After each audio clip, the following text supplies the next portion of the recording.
Baik, kita mulai kuliah tamu pada hari ini.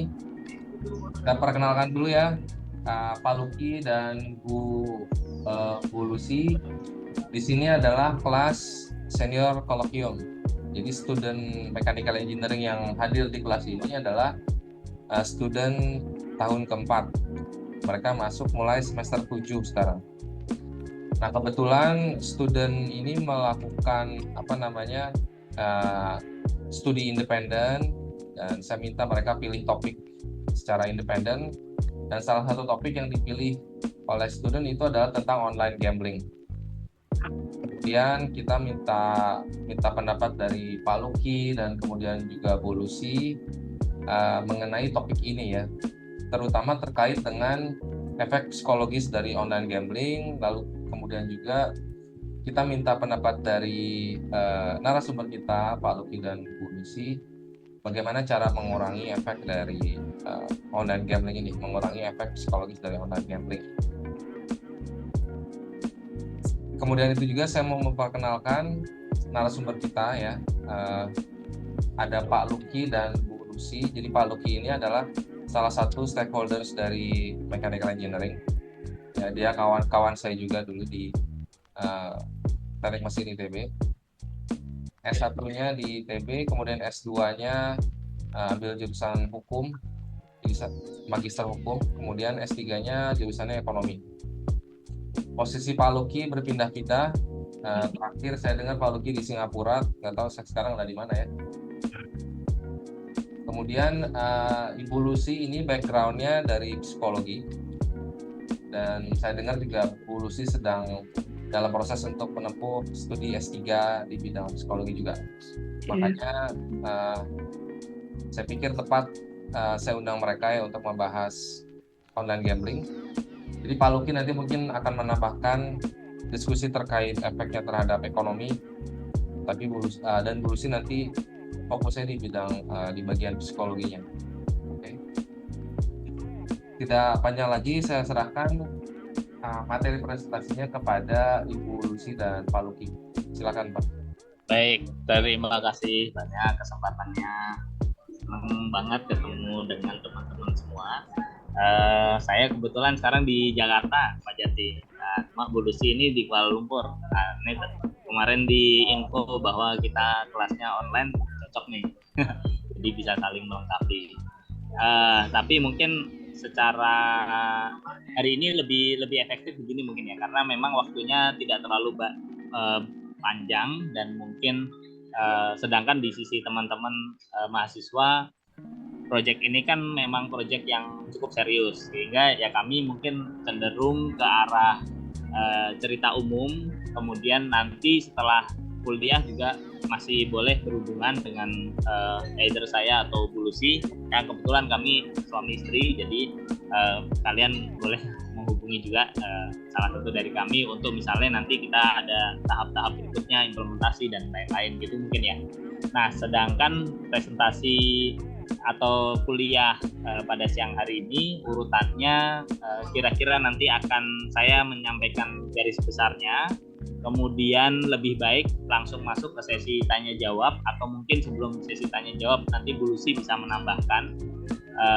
Kemudian sesi tanya jawab saya rasa teman-teman mungkin akan lebih banyak tanya jawab ke Bu Lucy sih. Nah, kami di siang ini karena waktunya memang tidak terlalu panjang, lebih fokus ke psychological harm-nya. Kalau di ekonomi dari sisi online gambling kan udah jelas lah ya, udah jelas ya bahwa itu secara ekonomi tidak oke lah gitu ya.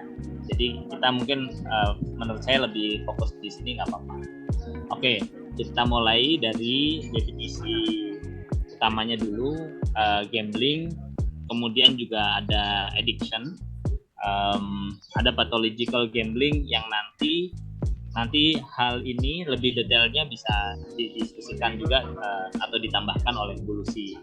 Ya, jadi bahwa gambling ini kan intinya adalah kita memberikan risiko terhadap uang atau apapun yang ada nilainya terhadap outcome yang involving chance gitu ya.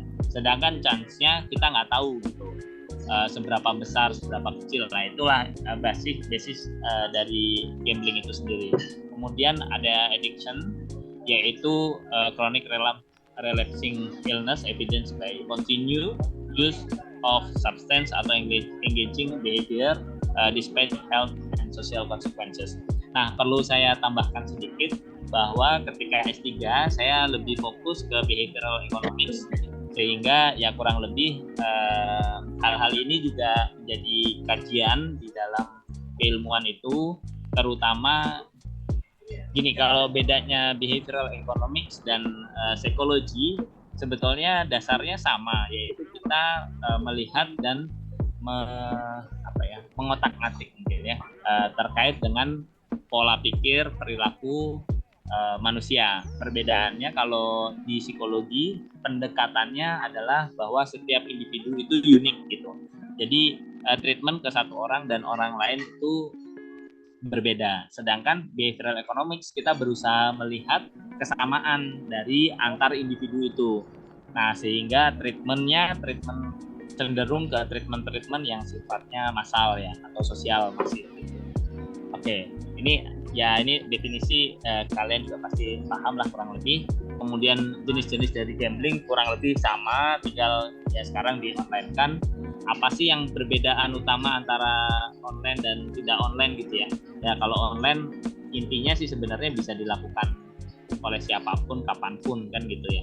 Sedangkan kalau yang offline keilmuan lama yaitu bisa dibatasi, misalnya lokasi gitu, sehingga kalau orang punya adiksi tertentu terhadap jenis judi tertentu itu bisa dikurung aja gitu ya. Kalau sekarang ya sebetulnya bisa aja, yaitu dengan diisolasi dari gadget misalnya. Oke, ini beberapa karakteristik yang utama dari adiksinya gambling ini. Sebentar ini. Oke. Ya, jadi nanti mungkin Bu Lucy bisa ngulang lagi. Ada the high brain activity-nya atau dopamine-nya release, craving the original high, withdrawal symptoms, use the family resource to support habit, means to escape from problems traumatic. Nah, seringkali kalau dikaitkan dengan disebut sampai ke tahapan pathological gambling ini, didiagnos ada 5 ciri-ciri itu atau lebih dari simptom yang muncul gitu. Ini contohnya ya. Different from other addiction, beda dengan yang lain. Kalau gambling ini kadang disebut juga behavior atau proses ya. Terus biasanya berulang-ulang. Nah, terkait juga nanti mental, sosial, dan financial. Kalau financial ya sebenarnya clear sih gitu untuk hal itu. Nah, ini adalah hal-hal lain, misalnya bisa mengubah mood ya, kalau berulang-ulang nanti mendapatkan hasil yang ada efeknya lah, ada efek samping yang tidak diharapkan gitu.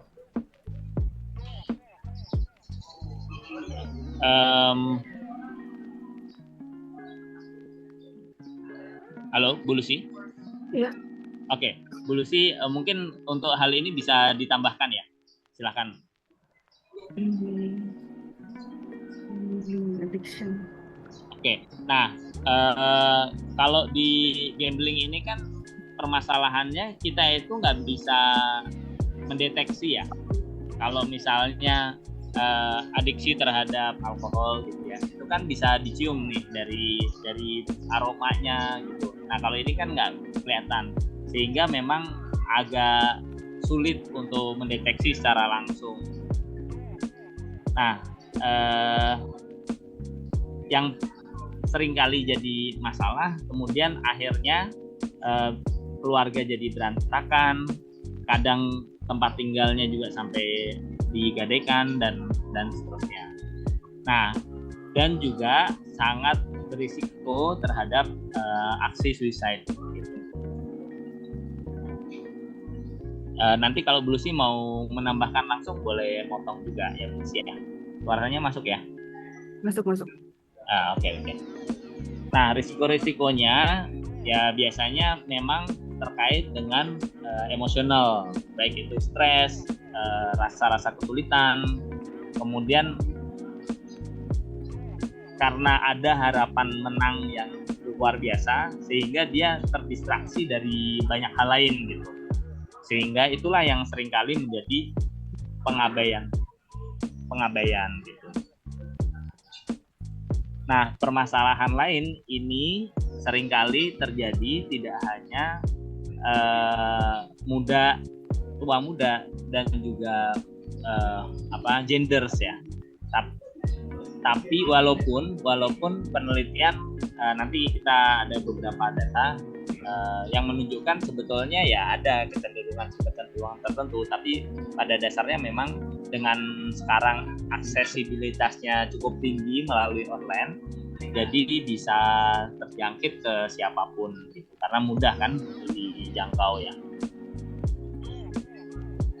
Nah, risiko lainnya ya dia cenderung impulsif, terus ilusi terhadap kontrol atas outcome-nya agak sulit ya.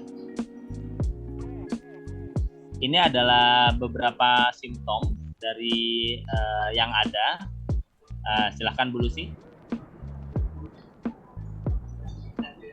Baik, gejala-gejala yang dihadapi itu misalnya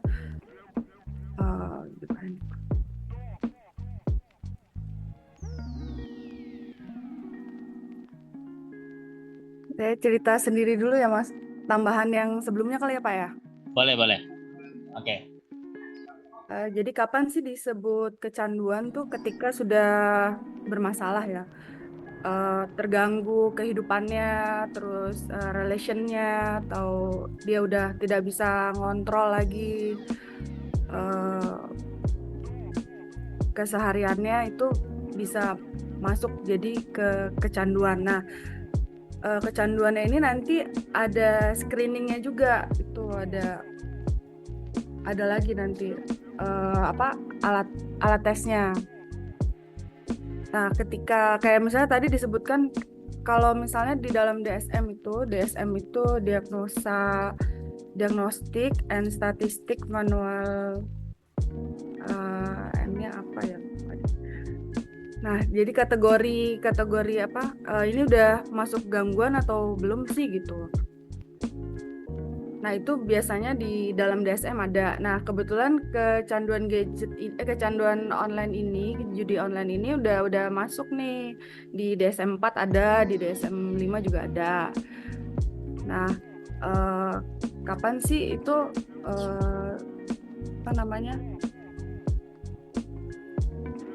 bisa kita sadar gitu. Ini tuh udah masalah, dan sampai mana masalahnya itu ya harus perlu di screening. Jadi perlu ke psikolog misalnya atau psikiater, nanti kondisinya sejauh mana nanti ada terapinya ditentukan sesuai sejauh mana kecanduannya itu mengganggu ke kehidupan seseorang itu. Oke, jadi tadi dalam tahap untuk bagaimana solusi dari permasalahannya itu basically tergantung dari kondisi masing-masing individu gitu ya. Nah, ini ada beberapa simptom yang bisa dijadikan. Nah, biasanya istilahnya kalau udah lebih dari 5 ada di seseorang, yaitu sudah dianggap adiksi lah gitu. Yang pertama, increase in gambling time and place, gambling when there is a crisis, drop off in other activities, interest, withdrawals from family, jadi sudah menjauh dari family-nya, personality changes, using fund earmarker for other purpose, dan seterusnya. Jadi ini adalah hal-hal yang biasanya dilihat dari seseorang, apa kalau ini ada minimal 5, ya udah ini dianggap sebagai adiksi. Nah, kemudian tapi secara detailnya kondisinya apa dan lain-lain itu tergantung dari masing-masing individu gitu.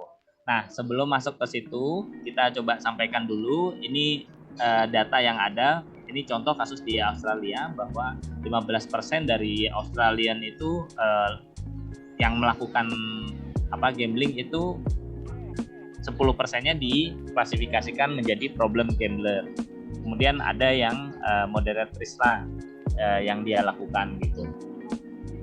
Sehingga memang di ujungnya yang dilakukan adalah setelah nanti ada penjelasan terkait dengan solusi atas masalah gitu ya, atau intervensi lah kalau di dunia psikologi kadang disebut begitu, atas intervensi atas individu ini juga perlu kita lihat harapan kita sebagai katakanlah pihak ketiga atau institusi itu apa, sampai target apa, apakah sampai sama sekali mereka tidak melakukan judi online gitu ya, atau ada istilahnya responsible gambling gitu. Nah, ini data-data umum terkait dengan populasinya bahwa memang usianya itu sangat beragam, kemudian gender juga kurang lebih begitu, lebih dari setengah sudah pernah melakukan judi gitu ya. Dan ini data di Amerika. Nah, secara teoritis kira-kira begini, bahwa tidak ada teori yang secara yang cukup kuat untuk mewakili kondisi gambling ini. Kenapa? Karena dasar ceritanya beda-beda gitu. Ada orang yang memang quote unquote nyari uang gitu ya. Ada yang orang seneng dengan excitement yang didapat ketika melakukan ini. Ada yang memang terkait dengan kebanggaan gitu, kebanggaan untuk either untuk melakukan atau kebanggaan ketika mendapatkan uang gitu. Nah, dasar-dasar cerita ini yang nanti mempengaruhi treatment yang sebaiknya dilakukan terhadap masing-masing individu. Nah, intervensinya ada beberapa, tapi memang seringkali dilakukan dari menarik diri dari akses yang bisa dilakukan, yang bisa mengarah ke sana. Jadi itu yang sangat sering dilakukan. Kemudian tadi secara sederhana sudah disampaikan oleh Bu Lucy bahwa ada beberapa cara screening. Screening ini tujuannya tadi separah apa gitu ya. Kemudian juga bisa tahu penyebabnya nih apa sih, dasar ceritanya nih apa gitu. Nah, dari situ kan bisa diambil langkah untuk treatment dari masing-masing individu itu tadi. Ini contoh namanya BPJS, NORC, SOPS gitu. Kemudian yang tadi Bu Lucy sampaikan ada namanya DSM-4, ada DSM-5. Ini alat-alat tes yang biasa digunakan oleh psikolog untuk mengakses seseorang. Nanti kalau misalnya mau tahu lebih detail bisa juga, nanti kalau ada yang tertarik nanti Ibu Lucy cerita lebih detail lah dari alat tes ini. Tapi pada dasarnya alat tes ini ya memang karena tidak ada teori yang cukup kuat yang mendasar, yang bisa mewakili lah kenapa orang melakukan ini gitu ya. Kemudian masuk ke treatmentnya. Karena tidak ada yang spesifik sehingga treatmentnya juga berbeda. Ini contoh istilah yang biasa dipakai, misalnya cognitive and behavioral therapy, kemudian minimal or brief intervention, motivational enhancement therapy, Gamblers Anonymous, inpatient rehabilitation program, mindfulness based therapy, couple therapy, pharmacological intervention. Intinya adalah mulai dari intervensi yang sifatnya itu personal, misalnya quote unquote ngasih semangat lah, atau dia kita dengerin gitulah ya, sampai yang paling istilah saya nih ya, istilah personal saya adalah yang paling parah, yaitu dikasih obat tertentu gitu untuk tidak melakukan ini. Tapi pada dasarnya memang peran sosial itu cukup penting. Ini kira-kira yang di tengah-tengah ini adalah overall success rate for psychological treatment. Kalau 6 bulan follow up biasanya 70%, ini data lah ya. Kemudian dan seterusnya, ini angka yang cukup clear, dan memang perlu dilakukan evaluasi dan dukungan dari lingkungan. Oke, ini adalah problem gambling recovery yang jalannya cenderung berbeda-beda karena penyebabnya juga berbeda-beda, tapi pada dasarnya memang perlu ada balance gitu ya, antara target jangka pendek, kesenangan jangka panjang juga, itu kesenangan dan kebutuhan. Pemahaman tentang itu cukup penting sehingga orang bisa clear bahwa dia mau atau tidak sembuh lah gitu ya dari adiksi ini. Karena tadi di awal disampaikan, ini sedikit berbeda dengan kecanduan terhadap substance misalnya. Jadi keinginan individu itu sendiri sangat perlu untuk dilakukan. Itu dulu yang perlu disadarkan gitu, bahwa si orang ini perlu sembuh. Nah, kemudian selanjutnya kita akses gitu, karena asesmen ini juga nggak akan berhasil, karena asesmen itu kan asesmen individu. Beda kalau misalnya pakai substance, itu kan pakai alat aja gitu ya. Kalau ini kan individu, dia perlu clear juga bahwa dia mau berhenti. Setelah itu kita cek seberapa dalam, setelah seberapa dalam baru, dan juga penyebabnya. Setelah itu baru kita bisa treatment gitu ya, langkah treatmentnya apa, sampai sejauh apa perlu kita lakukan sesuatu gitu. Nah, ini hal-hal prevention perlu dilakukan memang, bahwa pertemuan seperti ini, misalnya ini sesederhana kelas ya dengan teman-teman, kemudian juga mungkin dengan publik, itu perlu dilakukan sehingga kita bisa tahu sehingga orang juga bisa aware gitu, sehingga orang bisa aware bahwa ini itu bermasalah gitu, bahwa ini bermasalah dan perlu bantuan banyak pihak terhadap seseorang ketika seseorang ini mengalami adiksi ini. Kira-kira gitu garis besarnya. Nanti silahkan biar kami juga kebayang nih dari teman-teman apa yang diharapkan, apa yang direncanakan, sehingga kita bisa lebih tepat sasaran. Silahkan Pak Jati dan teman-teman semua. Terima kasih Pak Luki dan Bu Lucy. Sekarang saya minta grup yang membahas tentang gambling ini, ayo bertanya duluan lah. Jadi mohon maaf dong tanya. Jadi ini kan kalau dari gambar kira-kira 20 orang ya.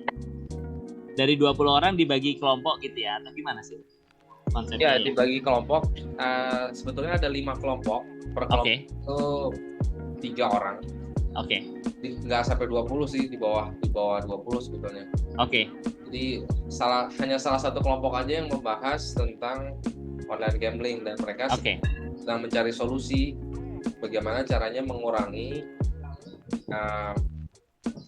pelaku online gambling kah, atau gimana kamu tujuannya? Jadi mereka merasa bahwa online gambling di Indonesia itu adalah suatu problem yang harus diatasi gitu. Setuju. Mereka sedang mencari tahu gimana cara mengatasi problemnya gitu. Oke. Ya, silakan. Nah, gimana? Dari Sobri dulu, Sobri coba. Sobri mau nanya atau? Iya, kamu tanya ke Pak Luki atau Bu Lucy, misalnya apalah yang mau kamu pecahkan itu gimana masalahnya? Pak, gini Pak. Ya. Kalau misalnya ini kan dari sisi psikologi ya. Oke. Kan kalau udah addiction berarti udah melekat tuh di otak para pecandunya tuh Pak. Ya. Nah, kan saya juga beberapa minggu yang lalu menemukan data bahwa anak di bawah umur 10 tahun pun 80.000 anak itu main online gambling, Pak. Iya. Nah, kalau untuk menyelamatkan untuk untuk mengobati orang yang sudah dewasa main online gambling kan susah. Tapi ada cara nggak supaya anak-anak itu tidak tercemar oleh online gambling? Oke. Silakan Bu Lucy. Nanti discuss ya. Ya. Karena kan ini masalah anak-anak ya agak sulit juga ya. Kalau di psikologi yang jelas, jadi harus orang yang bermasalah ini harus sadar dulu dia bermasalah gitu. Baru nanti datanglah dia ke psikolog. Jadi agak sulit kalau ngobatin orang tuh yang dia nggak sadar kalau dia tuh bermasalah gitu. Itu intinya satu. Terus kalau intervensinya nanti disesuaikan sama ininya dia jadi kita cari dulu kenapa sih dia kecanduan itu judi online tuh kenapa sih, apa karena dia ada masalah. Biasanya kalau orang dewasa kan dia punya masalah emosional atau punya masalah yang akhirnya lari ke judi online gitu ya.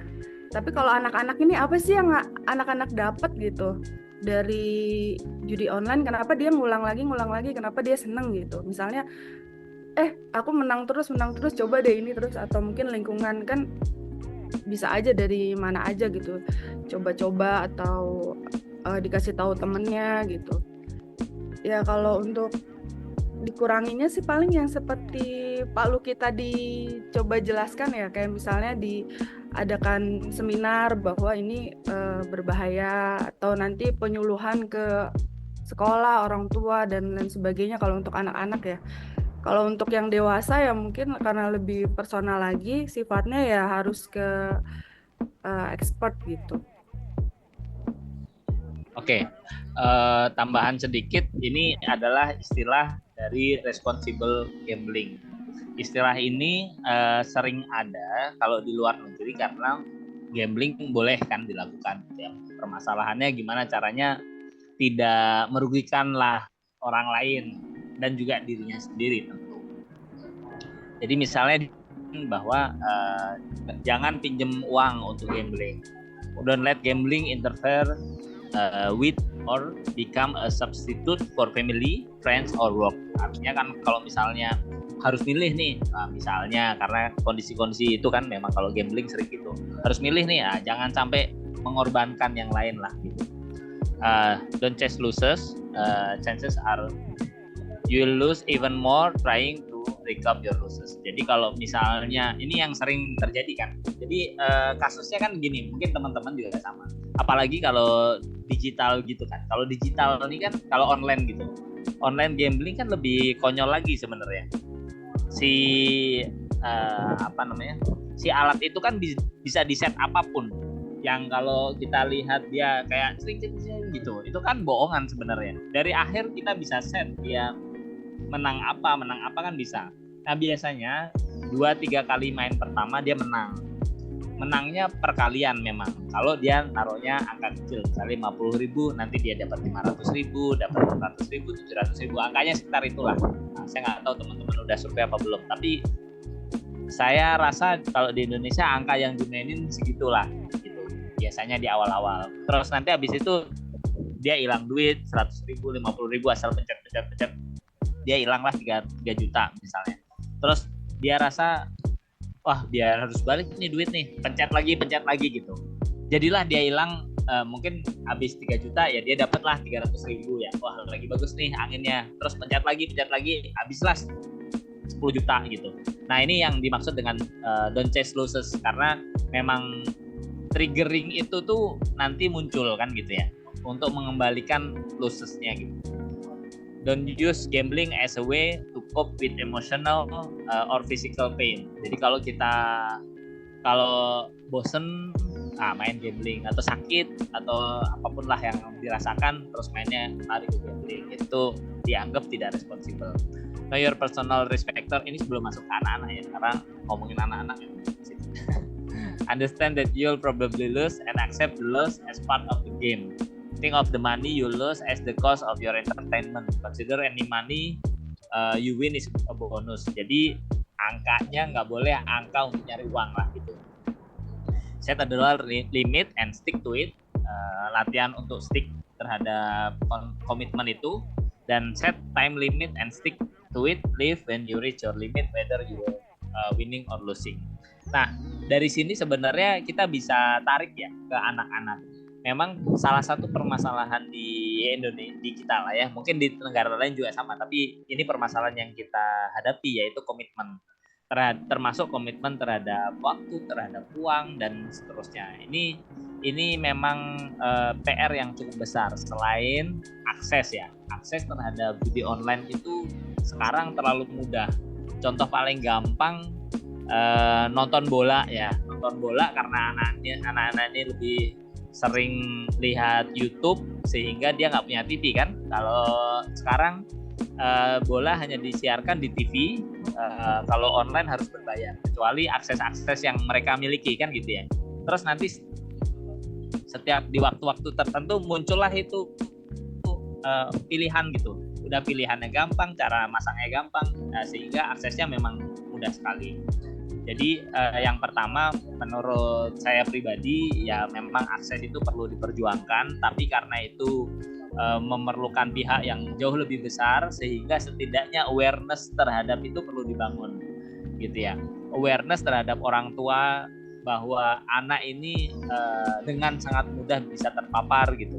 Itu perlu kita terus lakukan gitu. Jadi mungkin itu tahap yang paling sederhana bisa kita lakukan, yaitu memberikan awareness terhadap lingkungan, bahwa orang-orang di dekat kita yang kelihatan aman-aman aja di dekat kita bisa jadi terpapar. Starting dari terpapar, kemudian bisa dengan cukup mudah tergelincir ke tahap yang lebih serius gitu. Atau mungkin dari teman-teman apa yang sudah diusulkan, sudah mau dicoba, kita bisa discuss juga terhadap itu ya. Sobri, Pak, saya mau nanya lagi sebelum saya bahas diskusi yang kami lakukan. Oke. Kalau sesuai tips-tips ini berarti Bapak tidak masalah kalau online gambling di Indonesia itu dijalankan. Tadi kan saya sampaikan bahwa ini kasus umum di internasional lah, di mana tidak semua negara itu melarang gambling ya. Kalau di Indonesia kan nggak boleh ya. Sehingga pertanyaannya sebenarnya nggak relevan juga. Ya intinya kalau di sini nggak boleh ya jangan gitu. Tapi kan maksudnya sekarang ini kan nggak boleh, tapi orang banyak yang melakukan itu, gitu kan ya. Nah, sehingga saya sebetulnya hanya menyampaikan kalau di dunia umum, di dunia internasional itu ada yang disebut dengan responsible gambling, sehingga kita kebayang nih, ini tahapan yang quote unquote dianggap aman, lebih dari itu sudah tidak. Kenapa saya sampaikan begini? Karena kan sebenarnya kasusnya judi online itu ya betul, pemerintah bisa mutus di tengah-tengah ya. Tapi kan sekarang juga sama, akses-akses itu kan lebih banyak di luar negeri sebetulnya. Yang diterobos entah gimana ceritanya, diterobos lah, diakses dari Indonesia kan gitu ya. Hampir sama kan kasusnya, kalau zaman dulu mungkin di usia sebelum ada online, orang datang ke Singapura, mereka lakukan gambling kan gitu, atau ke Malaysia juga ada. Ya banyak juga sebetulnya yang hilang di dalamnya, terus hilang ya banyak juga gitu kan, kasusnya kan hampir mirip sebetulnya. Jadi maksud saya tetap ya kalau bisa nggak ada sama sekali, tapi kan untuk sampai ke tahapan tidak ada itu kan perlu gimana ya, kita sebagai swasta agak sulit ya, atau gimana? Bener nggak? Mungkin gini Pak Luki, kalau yang saya tangkap itu karena Pak Luki ini membahas tentang responsible gambling tips. Oke. Sobri itu menganggap kayaknya saya pro. Kalau responsible boleh nih gitu. Ya. Karena kan kalau di Indonesia kan Nggak boleh masukin safety. tetap nggak boleh. Tetap nggak boleh. Saya mohon dulu. Sebelum ke Sofri lagi, coba Nathan, silakan Nathan. Dulu Pak. Ke depan aja, ke depan di sebelah Sofri biar lebih jelas. Ya. Dulu Pak. Saya mau tanya, menurut Bapak apakah possible kalau di UK kan kita lihat ada satu badan komisi yang bernama UKGC atau disebut United Kingdom Gambling Commission. Di situ badan itu mengatur semua operator gambling. Jadi semua operator online gambling maupun yang offline itu harus terdaftar di badan itu. Dan untuk mereka bisa terdaftar, mereka harus memiliki sertifikasi bahwa betting yang dilakukan itu benar-benar tervalidasi, seperti RNG-nya tervalidasi oleh secara matematika ataupun secara komputerisasi. Lalu kalaupun di Indonesia dilegalkan dan dibuat badan seperti itu, apakah menurut Bapak possible saja atau bagaimana Pak? Soalnya yang saya lihat Indonesia kan bukan negara yang berdasarkan agama ya. Kalau kita lihat di Malaysia kan, Malaysia itu negara Islam Pak. Tapi dia tetap bikin satu tempat yang khusus kan. Yang saya tanyakan, kenapa Indonesia yang bukan suatu negara yang berdasarkan agama melarang judi Pak? Oke. Perlu diketahui juga bahwa di Malaysia enggak begitu jalan ceritanya ya, sebenarnya. Jadi orang Malaysia yang orang Islam itu nggak boleh masuk. Orang Melayu itu nggak boleh masuk. Sama dengan mereka jual minuman keras di tempat publik, tapi orang Melayu nggak boleh beli gitu. Kita sebagai orang Indonesia, karena kalau kita mau masuk menunjukkan paspor Indonesia, orang luar negeri maksudnya bukan orang negara situ, ya boleh masuk gitu. Jadi dasarnya di Malaysia pun nggak boleh. Bahkan karena kan Bu Lucy tinggal di Malaysia ya, saya juga sering ke Malaysia kan. Bahkan judi-judi yang semi itu juga udah semi online, semi offline maksudnya. Itu juga ilegal mereka jual kan, tapi untuk ras-ras tertentu boleh kan gitu ya, di sana boleh.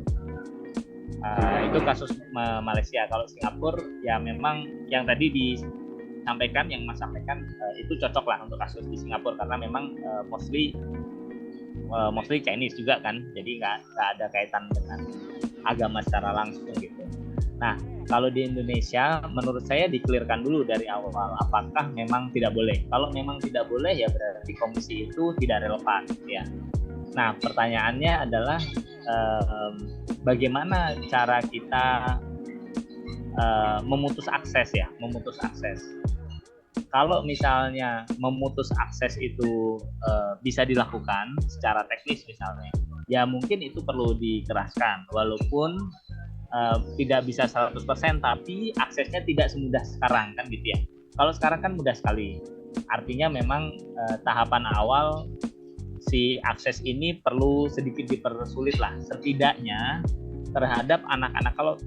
Kalau di Indonesia balik lagi kayak cerita tadi, anak-anak itu kalau kita anak-anak itu dianggap sebagai orang yang belum bisa bertanggung jawab terhadap dirinya lah gitu, kira-kira gitu kalau di mata hukum ya. Sehingga hal-hal atau urusan-urusan yang terkait anak-anak itu hampir pasti dan sekarang hukumannya minimal 5 tahun gitu. Kenapa begitu? Padahal kita anggap bahwa kalau misalnya kita kenal seseorang, anaknya udah gede dan lain-lain, tapi di mata hukum itu masih anak-anak, di bawah 18 tahun itu anak-anak lah gitu ya. Sehingga apapun kondisinya dianggap dia itu tidak 100% paham. Sama juga kan terhadap hal ini, kita perlu menganggap bahwa anak-anak ini tidak tahu efek dari online gaming ini gitu. Nah, itu perlu starting dari situ. Kalau tadi kita membahas tentang anak-anak ya bahwa kita perlu memperlakukan atau menganggap bahwa si anak-anak ini tapi tidak memahami consequences dari hal itu, sehingga yang mereka lakukan hanya mencet apa yang muncul di depannya lah gitu ya. Oke. Nah, kalau kita sudah clear di dasar cerita ini, barulah mungkin kita bisa memunculkan tuh komisi tertentu yang bisa mengatur itu gitu kan ya. Termasuk kalau tadi kan di UK itu mungkin misalnya apakah dananya itu clear, apakah si providernya itu fair gitu ya. Ya, betul Pak. Kalau misalnya kita tidak ke arah sana ya mungkin kebijakannya perlu tidak seperti itu. Misalnya kebijakannya lebih ke pihak yang ngecek setiap provider yang bisa diakses di Indonesia misalnya gitu ya. Nah, kita mungkin mulai dari situ. Kemudian diberikan quote unquote, karena ini sudah isu yang cukup besar, CSR yang mengarah ke sana. Jadi ada perusahaan-perusahaan tertentu yang dianggap katakanlah abu-abu gitu ya. Abu-abu itu misalnya apa ya, rokok misalnya yang paling gampang ya. Bahwa dia harus punya CSR yang mengarah ke prevention terhadap online gambling gitu. Itu kan bisa dilakukan gitu. Nah, tapi balik lagi kan karena starting point kita begitu gitu. Jadi kita saya setuju perlu melakukan hal-hal, mungkin ada komisi-komisi tertentu yang ada pihak-pihak tertentu yang secara khusus regulate ini ya. Tapi regulate-nya mungkin ke arah situ gitu ya. Karena kita dari awal kita state bahwa sebetulnya ini tidak boleh dilakukan. Ya semoga, atau gimana, punya pendapat lain boleh juga loh. Kami dengan senang hati mendengarkan juga nih. Soalnya apa ya, menurut saya sih kan kebanyakan kasus kan kalau kita lihat kan uang judi warga negara kita kan jadinya keluar negeri apa ya, jadi ke Vietnam atau kemana gitu kalau betul. Nah itu daripada uangnya kabur ke negara lain, mending kayak di Indonesia dilegalkan suatu institusi atau suatu provider yang emang beroperasi secara legal di Indonesia. Tapi kalau emang dari hukumnya memang tidak boleh, ya mau bagaimana lagi? Ya, maksudnya kalau Nathan berarti sayang uangnya keluar gitu ya. Ya kan masalahnya kan uangnya kan tidak bersirkulasi lagi kan ke negara kita. Masalahnya kan uangnya itu keluar. Betul. Sayang uangnya keluar tapi uangnya uang haram.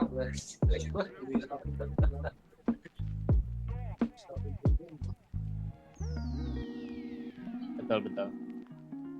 Atau paling enggak misalnya uangnya keluar tapi operator yang beroperasinya suruh bayar pajak aja. Nah iya, Gitu. kalau kayak gitu kan lumayan ada input buat negara ya. Jadi operator yang terverifikasi oleh komisi ini jadi bayar beberapa pungutan ke negara.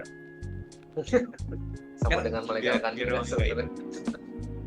Sama dengan melegalkan. Ya kalau sudah tahap itu menurut saya pendapat yang boleh juga diuji cobakan ya. Karena kan kenyataannya memang ada yang memperkenalkan responsible gambling itu tadi kan gitu ya. Kalau saya pribadi ya tetap lebih baik diperketat aja gitu.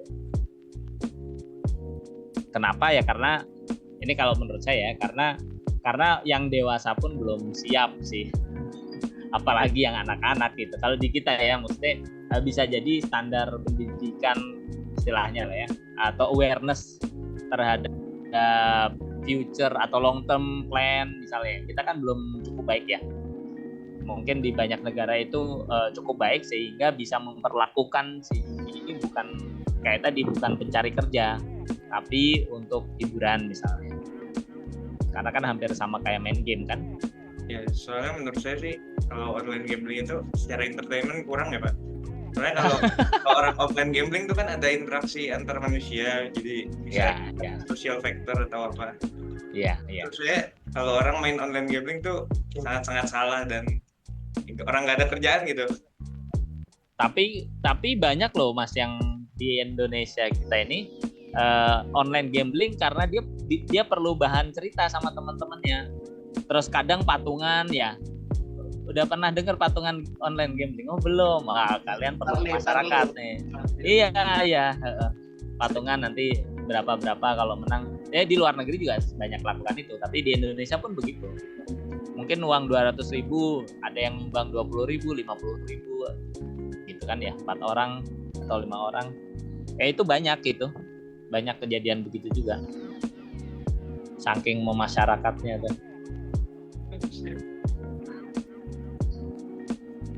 Silahkan. Pak, dari saya, Pak. Ini mumpung ada Bu Lucy boleh nambahin loh. Kalian boleh nanya hal-hal aneh juga tentang psikologi nih. Stephen, ada pertanyaan Stephen? Bu Lucy sering main ke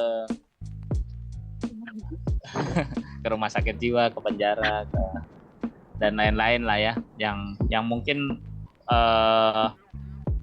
kasus-kasus yang udah parah banget gitu, kayak apa? Nah, bisa juga. Tapi kalau nggak ditanya ya Bu Lucy nggak tahu mau cerita nggak. Silahkan Bu Lucy ditambahkan dulu kali ya.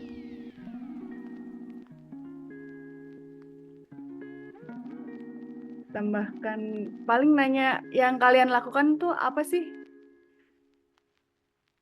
Sob, jelasin Sob, kamu ngerjain apa sih?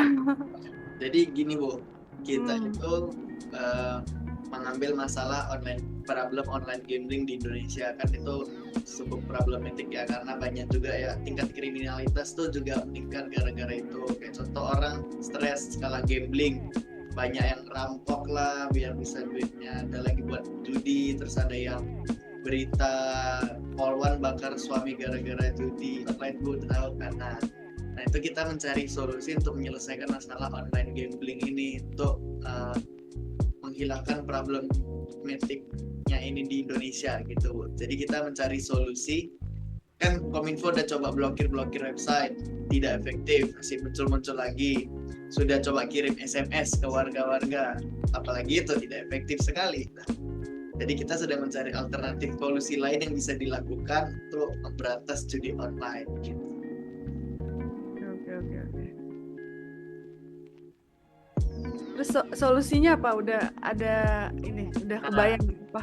Solusi dari Nathan tadi, teman kami, melegalkan aja judi online-nya, tapi diawasi, buat satu badan atau komisi untuk mengawasi judi online ini supaya nggak ada yang curang, nggak ada yang nakal gitu. Dan yang boleh ikut judi online ini hanya orang-orang yang terverifikasi, contoh dari umur, pendapatan, kesehatan mental, dan semacamnya gitu. Jadi yang misalnya mau kelompok kelas bawah tuh nggak diizinkan ikut judi online, itu satu solusi. Terus solusi mau step apa step? Menambahkan dengan literasi finansial. Lanjutin. Kalau solusi yang saya propose itu menambahkan literasi finansial, karena sebenarnya kan warga kita itu dari data dari OJK itu sebenarnya dari tahun 2022 memang 2 tahun lalu itu sebenarnya hanya 49% yang memiliki financial literacy atau literasi finansial. Padahal aksesnya itu sudah meningkat jauh dan sangat tinggi, tapi ternyata warganya literasi finansialnya kurang. Berarti kan kita punya akses sebenarnya ke literasi finansial tapi nggak dipakai. Itu artinya jangankan mengatur keuangan, finansial itu apa sendiri aja kita mungkin kurang tahu. Yang tahunya gajinya segini, keluarin buat apa, terus sisanya main-main. Habis itu sebelum akhir bulan main-mainnya habis, bingung mau ngapain. Nah itu yang saya propose. Jadi sebenarnya kalau mungkin kan kalau misalnya kita contohnya tuh, misalnya kita mau buat sosial media, kita ditanya umurnya berapa, orang anak kelas 4 SD aja bisa bikin Facebook. Nah dia bohong kan, berarti umurnya berapa, lahirnya tahun berapa, berarti saya pikir bisa dibohongin. Itu kan kalau misalnya kita seandainya propose solusi seperti teman saya nih, ini kampung harapannya berapa, dia tinggal di sini tuh 20 juta, padahal yang isi anak kelas 4 SD misalnya, yang isi anak SMP, tapi dia bohong gitu, dia tidak mengisi sesuai dengan yang sebenarnya. Itu menurut saya perlu adanya increase financial literasi, apalagi orang dewasa. Mungkin dia cukup umur di foto KTP dan sebagainya dia cukup umur, tapi ternyata finansialnya kurang. Itu berarti dia tidak tahu mengatur keuangannya sendiri, literasi finansialnya kurang, dia memaksakan diri untuk itu. Karena mungkin ada yang namanya mungkin sekarang peer pressure, mungkin ketika solusi itu dicanangkan teman-temannya mengikuti, apalagi sekarang belum dicanangkan, teman-temannya mengikuti tanpa dia sadar pendapatannya berapa, finansialnya seperti apa yang harus ditanggung dulu. Jadi seperti itu. Jadi saya rasa financial literacy itu sangat penting untuk orang dewasa, untuk orang-orang yang punya mungkin baru 18 tahun dewasa, di mana itu masih dewasa awal, mungkin secara psikologi itu sangat penting untuk supaya dia tahu apakah dia mampu, apakah dia memang layak untuk bermain seperti itu. Karena itu kan seandainya pun dilegalkan itu hanyalah berfungsi sebagai hobi dan bukan sebagai kebutuhan. Seperti itu. Nah, kalau untuk saya Bu, saya memberi solusi. Saya nggak bisa menyelamatkan orang yang sudah kecanduan, orang dewasa yang sudah kecanduan judi. Tapi saya memberi solusi untuk menyelamatkan anak-anak yang di bawah 10 tahun atau 20 tahun supaya terlepas dari judi online. Jadi yang setelah saya lakukan research, judi online ini awalnya tuh bukan berdasarkan uang. Kayak Ibu tahu kan game-game time zone yang asal masukin koin dapat tiket gitu.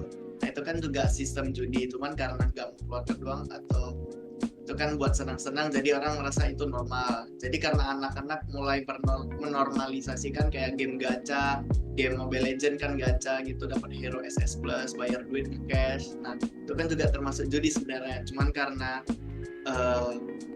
untuk kesenangan main game, tapi sebenarnya kan konsepnya kayak judi juga itu, kita gambling itu dapat hero apa. Nah, karena mereka udah menormalkan itu, rasanya mereka melihat tiba-tiba kayak tertarik, oh ada yang namanya judi online bisa dapat duit. Nah gitu, kayak saya anak-anak ini merasa kalau saya main game ini saya bisa dapat hero SS Plus, mungkin saya coba nih bisa dapat duit gitu.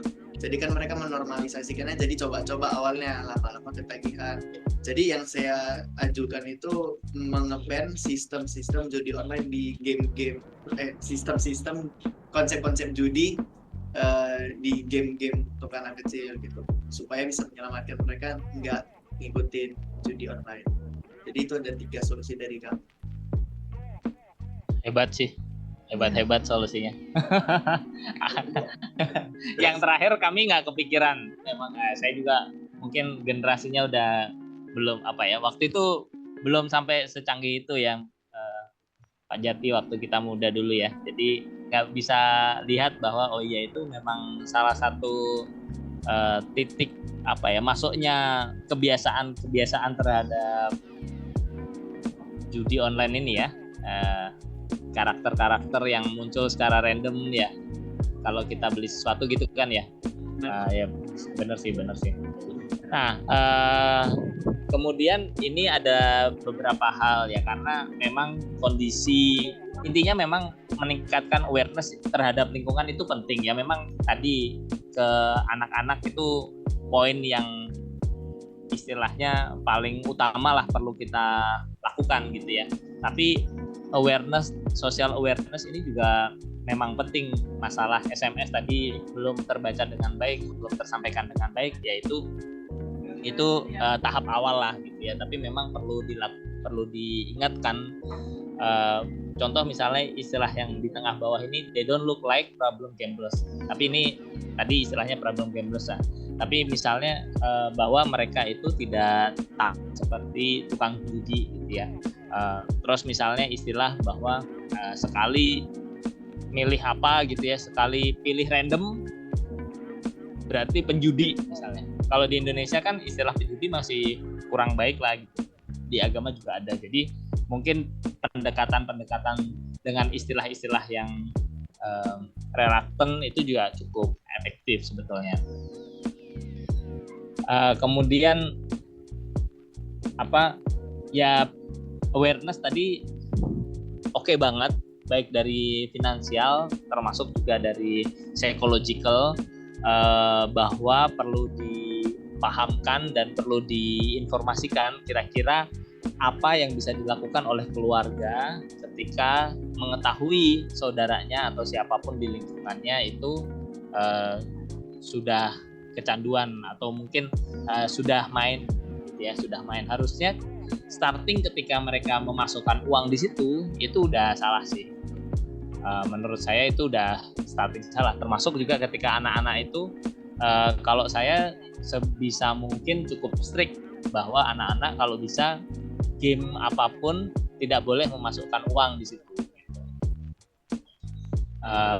Karena itu kan starting point-nya sebenarnya kan ya, ketika kita sudah menggunakan uang atau mengorbankan pengorbanan yang berbentuk itu gitu. Karena kalau waktu kan ada batasnya sebenarnya ya. Secara individu kan dia punya batasan kalau waktu, tapi dan dia nggak bisa minjem waktu orang lain kan. Tapi kalau uang itu bisa panjang lah urusannya. Dan ketika dia menyesal ya penyesalannya jadi panjang gitu. Nah, silahkan kalau ada pertanyaan lain atau mungkin Bu Lucy mau nambahin. Nah, sebelum ke Steven, Pak Lucky, Bu Lucy, ada nggak ya cara untuk membuat orang tuh jadi enggan untuk melakukan judi gitu? Judi online kan, judi offline gitu. Jadi kalau melihat aktivitas judi itu jijik gitu, najis, pokoknya apa ya, bikin orang tuh jadi ogah dan nggak mau mendekati itu gitu. Ada nggak ya caranya gitu? Bagus tuh idenya. Jadi dilabelin sama orang yang ketahuan judi online, jauhin tuh orang-orang nggak bener gitu. Betul. Karena gimana ya? Ya memang perlu asosiatif sih Pak ya. Paling mudah memang biasanya misalnya main slot sama dengan apa gitu ya, sesuatu yang kita anggap quote-unquote kalau tadi arahnya jijik gitu.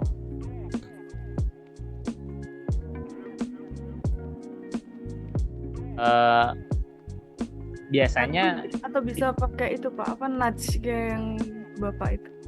Ya betul. Jadi memang kalau dulu kan disertasi saya kurang lebih begitu, hampir sama Pak Jati, tapi arahnya memang ke positif. Jadi kasusnya dulu kan ini cerita sedikit lah tentang disertasi saya kan behavioral economics, terus metodenya kita RCT. RCT itu randomized control trial, artinya kita nyobain sesuatu terhadap satu kelompok yang dibandingkan dengan kelompok lain yang tidak diapa-apain. Nah, kemudian ada intervensi yang lembut disebut nudge ya. Artinya intervensi yang sederhana tapi diharapkan efeknya besar. Nah, gimana cara kita menentukan intervensi apa? Ya memang kita perlu paham mereka ini. Kalau dulu kasusnya saya nelayan, saya hidup dulu dengan nelayan. Kalau nanti kasus kalian biasanya melanda di komunitas yang seperti apa, orang-orang yang seperti apa, ya perlu belajar dulu mereka cara pikirnya gimana sih, apa sih yang dianggap jijik oleh mereka gitu ya, kalau tadi istilahnya jijik lah ya, atau apa sih yang mereka hindari gitu. Nah kemudian kita cari asosiasinya, kaitannya antara si hal ini yang mau kita hindarkan dan ke hal itu gitu. Adalah kita cari-cari misalnya orangnya licin gitu ya. Kalau main judi berarti licin atau apalah yang istilah-istilah yang mereka pahami dengan cukup mudah. Kalau dulu kasusnya di penggunaan mesin gas di tempat yang saya lakukan itu adalah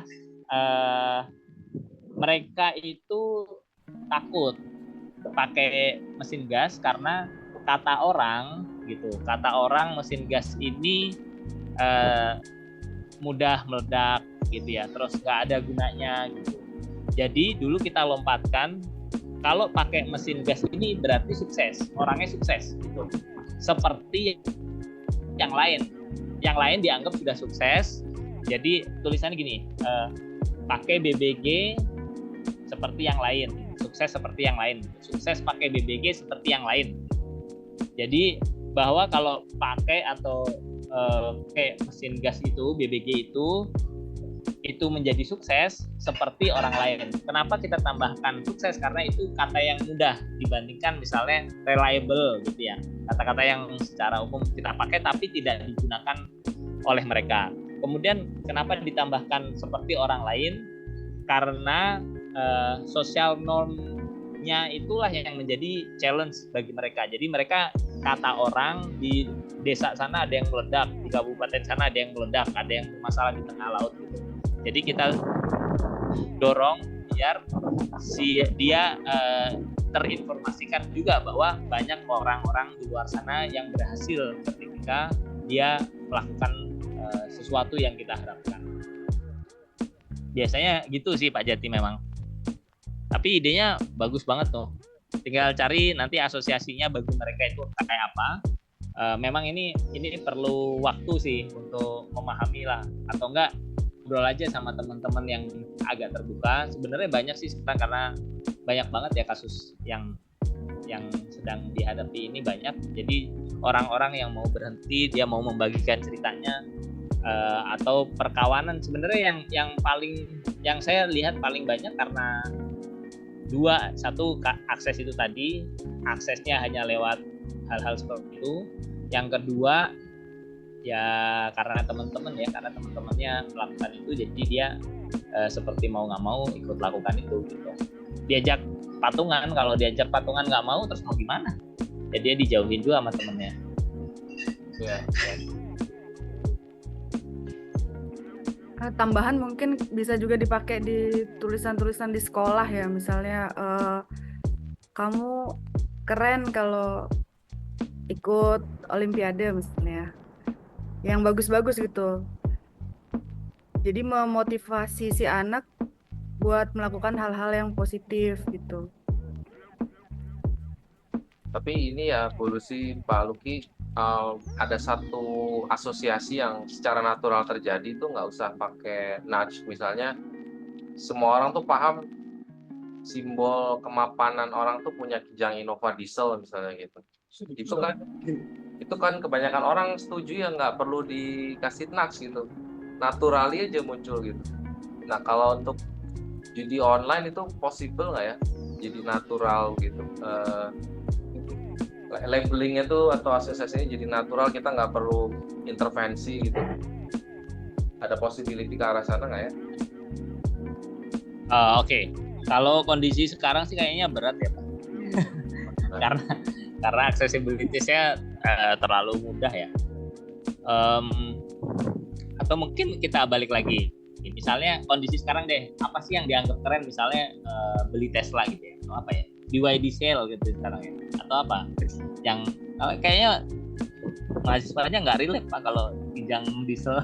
Oh iya ya.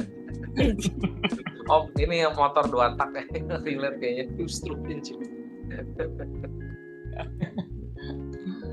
Yang menurut kalian keren apa? Zaman sekarang apa keren? Atau Judi atau yang nggak keren, apa yang nggak keren gitu ya. Jadi karena ini kan hal yang ingin dihindari kan ya. Ya. Yang dari Kaduan tekstil. Hah? Kalau saya kaduan tekstil.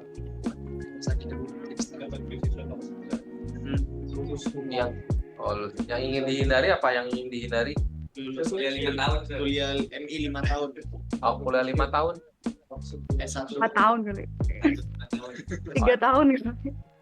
Oh kuliah lama ya, kuliah lama itu dihindari ya. Kuliah lama Dihindari. dihindari gitu. Ya mungkin gitu oke juga tuh. Judi bikin kuliah lu lama gitu. Tapi mungkin istilahnya bukan judi ya, mungkin apa yang lebih relate ya. Slot misalnya ya. Kalau di kampung-kampung di daerah saya sih banyak istilahnya itu ya, pakai istilah apa. Jadi jangan pakai istilah yang nggak relate sama mereka gitu. Memang kalau hal-hal seperti ini harus cepat relate ke mereka ya. Istilahnya relate, terus nanti asosiasinya juga harus yang relate. Oke. Ya, bisa dicari lah. Ya. Kalau dapat duit gede karena ini gambling, kalian bangga nggak sih? Itu ada kan, kalian kan Nah, ini sebenarnya target. mungkin beda ya, ini kalian nggak ada yang pernah nyobain ya? Atau nggak mau ngaku di depan Pak Jati ya? Ada yang pernah nyobain nggak? belum mungkin. Binomo termasuk gambling kayaknya. Untuk tahu kasusnya. Oh iya, mungkin kita harus cobain dulu untuk memahami kenapa orang bisa seperti mendalami kasus. Kita malah kita yang Iya, perlu sih nyobain untuk itu. Kan ya, tapi saya nggak tahu ya, jangan terbuka juga nanti kalau kalian jadi pejabat terus dipermasalahin ya jangan juga gara-gara kuliah ini jadi bawa-bawa nanti. Hari ini Manchester apa? Oke, Bu Lucy tadi mau nyampaikan apa ya?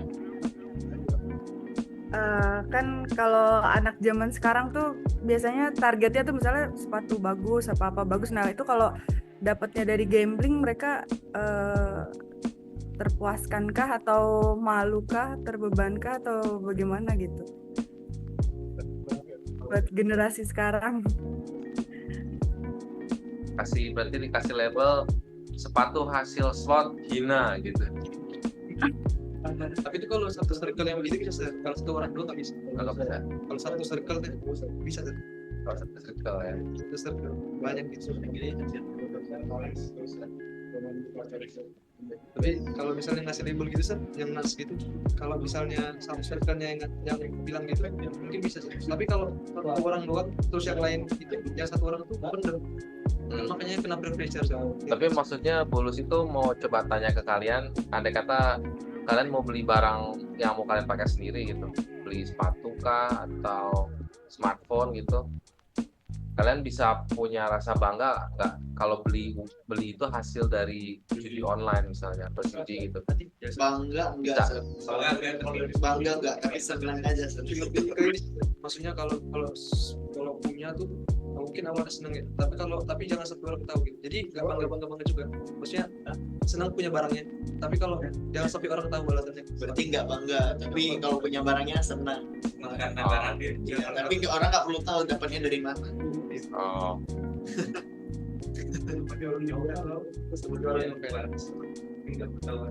Ya karena kan yang jadi masalah tuh ketika kalian udah nggak sadar ya nyelot gitu, karena seneng euforianya itu loh, nyobain, nyoba lagi, nyoba dikit, nyoba lagi. Nah itu yang yang harus diatasin kan itu sebenarnya. Ini Sir, saya mau nambahin Sir, ada sistem yang waktu saya di Medan Sir, ada sistem yang cukup unik Sir. Jadi dia judi, tapi nggak pakai duit. Jadi duitnya itu kayak chip dalam game gitu Sir. Nah, jadi dia main chip, ngasilin chipnya dijual. Kan jadinya kan nggak pakai duit kan, tapi dia bisa jual duitnya. Lah ya itu duitnya. Duitnya tuh di chip itu. Tapi dia nggak ngisi, Nggak deposit. Chipnya dijual kayak mana? Nih, dia dapetin chip. Dapat chip Dia dapat chip dari main. Tapi kata aduh ini ketahuan lagi saya. Kata narasumbernya, setahu dia itu nggak ngisi duit. Jadi dia main aja pakai duit dalam game, kayak main game biasa. Terus nanti duitnya itu bisa dijual. Saya pun bingung itu dia apa enggak Sir? Karena dia nggak masukin duit apa-apa. Like rupiah ya. Itu juga sama kayak gitu. Oh. Tapi ini bentuknya jelas-jelas slot. Jelas-jelas namanya Koin awalnya berarti dikasih gitu ya. Kalau kita start, kemudian dia menggadaikan atau menggandakan koinnya itu pakai skema judi atau dia skill. Kalau bilang skill langsung program saya nggak percaya skill. Oh jadi main program. Kan dia Game. game. Bilang aja Ya, Grotopia. berarti skill tapi ada uangnya. Kalau itu agak sulit gitu kalau dijadikan judi gitu ya, kecuali judi itu kayak misalnya dia nggak ada effort, nggak ada ilmu juga, cuma gimana saya nggak paham sih, tapi apa kira-kira gitu gimana Tapi gamenya Pak spin juga Pak, tekan spin. ya berarti nggak pakai skill lah. Tinggal Gimana? Bismillah tangan gatot gitu. Iya itu. Kadang-kadang Ya, itu kadang dia bilang Iya, sama itu judi lah, judi lah. Saya bertiga skill itu mah Nokia. tapi dia nggak deposit Pak. Iya nggak Tiga deposit, skill tapi apa? itu basically sih judi sih Itu menurut makanya saya. menurut saya sebenarnya programmer penjudi ini punya metode yang unik yang sangat bisa membuat kita berpikir oh ini nggak judi kok. Oh, oke. Ya. Judi kan. Kalau aku sih tahu itu jelas judi. Nah ya, itu dia. Ya. Bisa jelaskan. Tapi bisa jadi juga itu salah satu skema marketingnya judul ya. Jadi biar orang terbiasa dulu dengan hal-hal itu, kayak tadi tuh yang main game dia random bisa dapat hadiah random gitu ya. Bagian kayak dari cerita itu ya. Iya kurang lebih kayak gitu. Tapi ini bentuknya lebih. Kalau tadi kan game sebenarnya dia kayak Betul. emas dalam sistem gacha gitu. Jelas Jelas judi. Iya. Siap. Silahkan mungkin dari kelompok lain juga boleh kali ya Pak Jati ya. Yang lain nih Kelompok lain. Emang pada bahas apa aja sih? Yang lain Pak? Kalau yang lain bahasnya air pollution, polusi udara. Oke. Teknis banget ya, hebat. Ada yang bahas tentang sistem transportasi. Jadi ini kelompoknya lain sendiri jadi online. Beda itu baik. Nah, mereka menamakan kelompok mereka sebagai Koper Pram. Yes. Apa singkatannya? Komisi Pemberantasan Perbuatan Haram. Oh. Ya termasuk kan itu juga, termasuk misalnya kalau menurut saya memang nggak bisa semua kasus disamakan juga ya, apalagi terkait dengan judi online ini, karena kan pendekatannya beda-beda. Ini saya coba share screen lagi deh yang tadi itu. Jadi nih ada yang misalnya memang nyari duit gitu ya, ada yang dia salah hitung sebenarnya. Dia salah hitung, jadi ketika menang dia kayak senang banget, padahal sebenarnya dia rugi juga. Ada yang sudah sampai ke addiction, jadi dia kalau dia nggak lakukan itu dia rasanya ada yang kurang lah, atau ada yang sakit gitu. Terus dia menjauh dari teman-temannya, terus toleransinya kurang.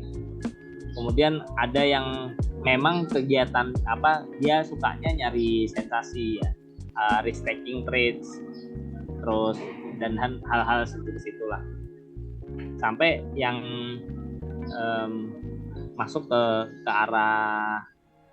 Nah, atau enggak gini kita tanya nih yang terakhir, kalau misalnya Bulusi kalau yang sampai ke arah psikiater, mereka harus dikasih obat misalnya, itu yang kayak apa sih biasanya? Yang sudah nggak bisa beraktivitas lagi ya pastinya ya, kayak misalnya sulit tidur, atau mereka udah nyoba untuk berhenti tapi nggak bisa gitu. Nah itu butuh penanganan khusus lah, seperti itu. Terus jadi tidak makan, pokoknya aktivitas sehari-hari tuh sudah tidak bisa dilakukan lagi ya. Dan untuk penyakit-penyakit juga masuk, kayak misalnya schizofren misalnya, nanti dia ada tambahan halusinasi misalnya, terus ada delusi gitu. Itu yang gangguan lebih parahnya gitu. Kemudian kalau tadi kan ada sempat dibahas DSM-4 misalnya, itu alat tesnya kayak apa sih? DSM itu kan kayak pakem ya, misalnya ini disebut gangguan itu ketika apa sih gitu. Nah, jadi itu tuh cuma pakemnya aja. Nanti screeningnya ada lagi yang tadi ada di slide itu. Misalnya ini saya coba ini ya, bagi screen ya, contohnya.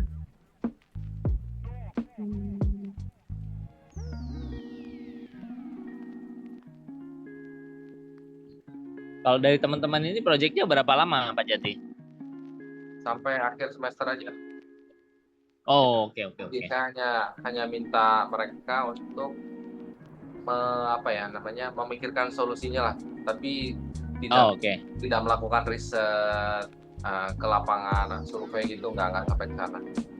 Oh, nggak sampai sana. Terus pelaksanaannya juga nggak nyampe ke tahap pelaksanaan lah ya? Nggak ya, jadi ini Oke. sedang mencari menggali informasi dari expert lah tentang judi online. Jadi setelah ini nanti mereka akan saya minta untuk memikirkan kembali solusinya gimana gitu. Oke. Jurusan apa sih ini? Mesin dong. Oh, mesin. Kenapa mesin bahas online gambling mau bikin mesin gambling? Motor duitnya di Indonesia, nggak luar negeri. Mana sih linknya? Udah di kita. Serius.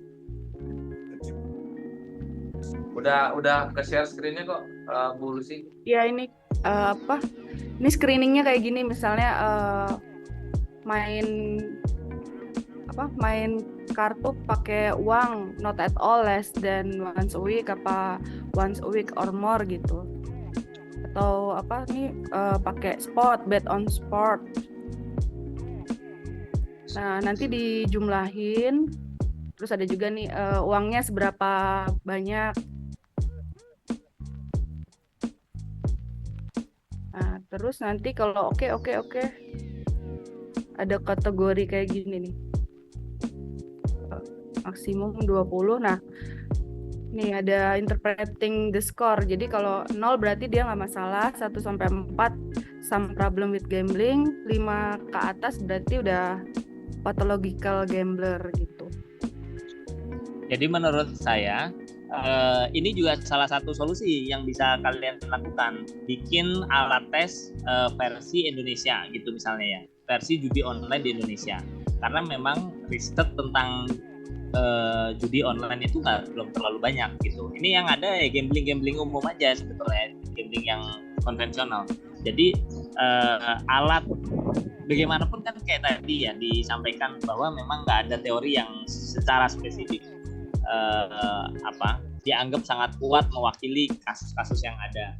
Nah dari hal-hal itu kita bikin versi sederhana dari alat tes ini. Ini juga menurut saya cukup oke sih untuk dilakukan gitu. Jadi kalau ini lakukan centang, ini enggak centang gitu. Nah itu terus hasilnya jadi kayak apa gitu. Versi sederhana aja. Belum terlambat ganti topik caption ya. Gimana? Belum terlambat apa? Ganti topik tugas akhir. Oh.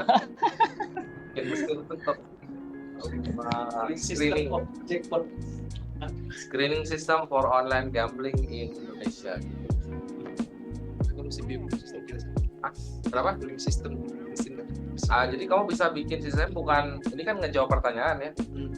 Kamu suruh dia nonton film gitu, nanti reactionnya kamu ukur. Itu kan jadi dia nggak tahu reaction apa yang akan diukur. Wah ini online gambling nih, langsung ketahuan gitu. Itu kan keren banget kalau bisa kayak gitu.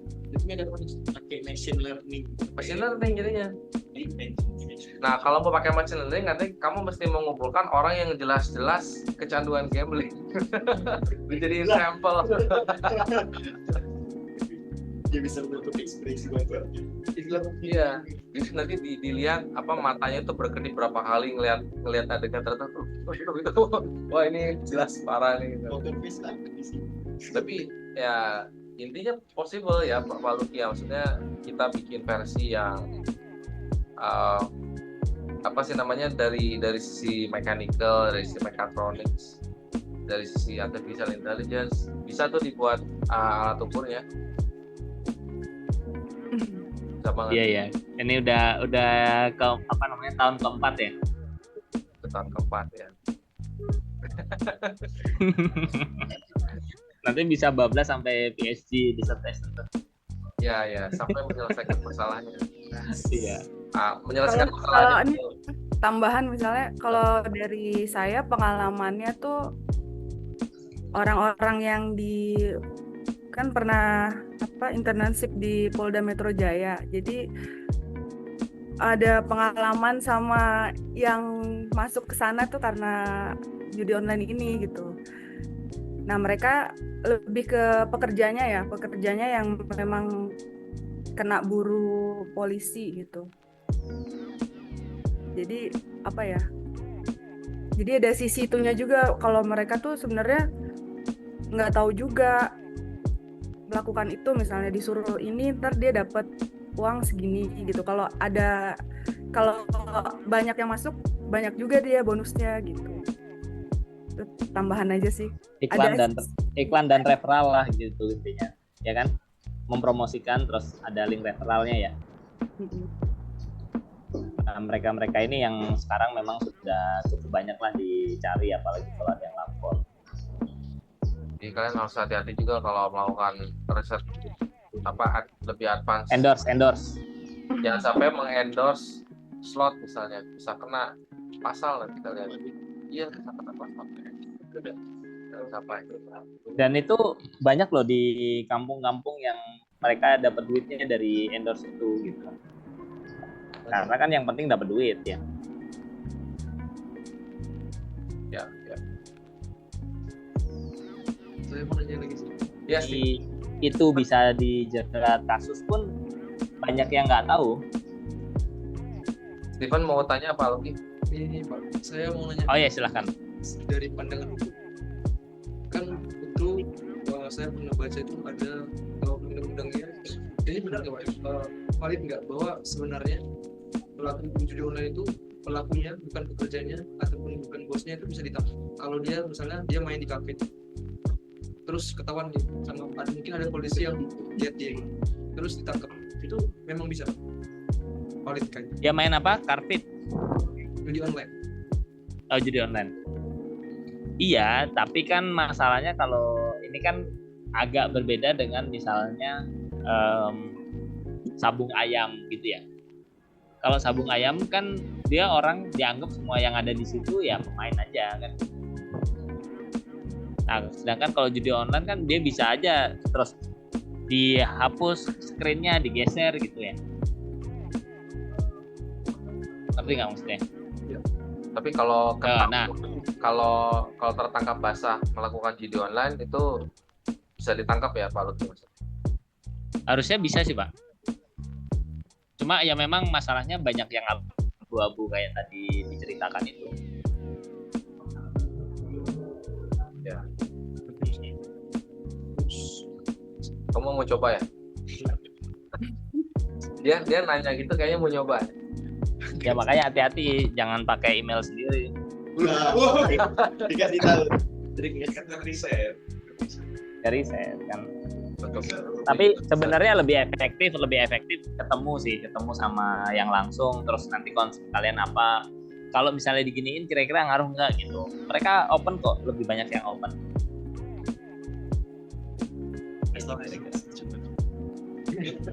Itu sama aja.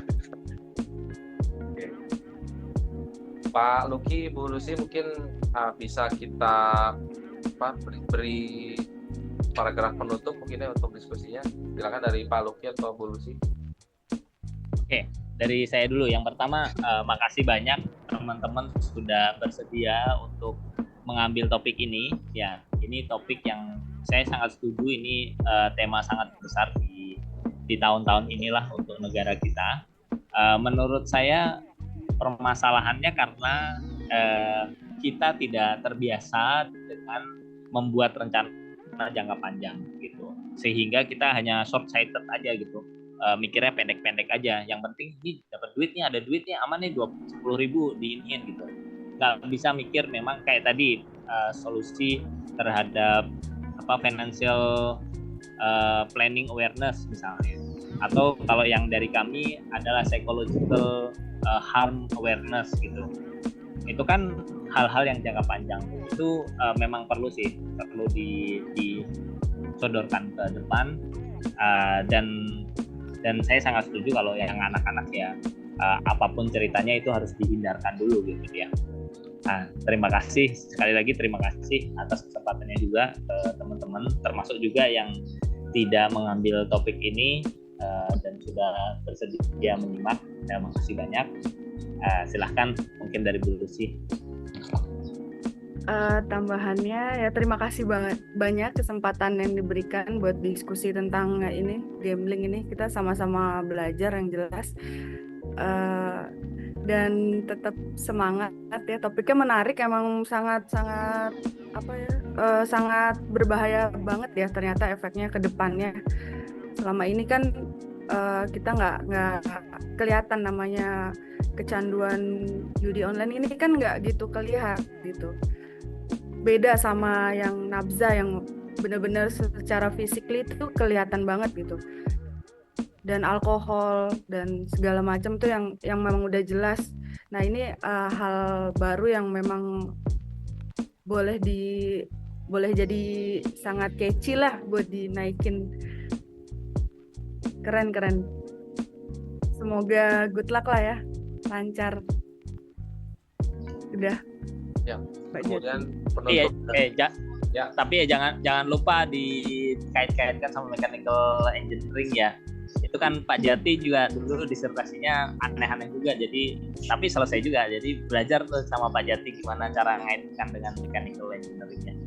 Nah, ya, oke. Nah, penutup dari kelompoknya Sobri, Nathan, Steven, gimana? Ada closing buat diskusi hari ini? Closingnya? Closingnya, closing dari kami Pak. Wah, terima kasih banyak Pak atas insight-insight yang bermanfaat yang bisa diberikan ke kelas ini, apalagi mendukung juga research kami tentang pemberantasan judi online. Kami dari Koperpram, Komisi Pemberantasan Perbuatan Haram, lumayan terberi dari perspektif lain. Kan kita mahasiswa Bapak yang lebih berpengalaman sama Bulus juga dari sisi psikologinya, dan juga kami berterima kasih telah menjawab pertanyaan-pertanyaan kami. Dan mungkin ada tambahan lagi Steven dan Nathan. Terima kasih banyak Pak dan Bu Lucy. Oke.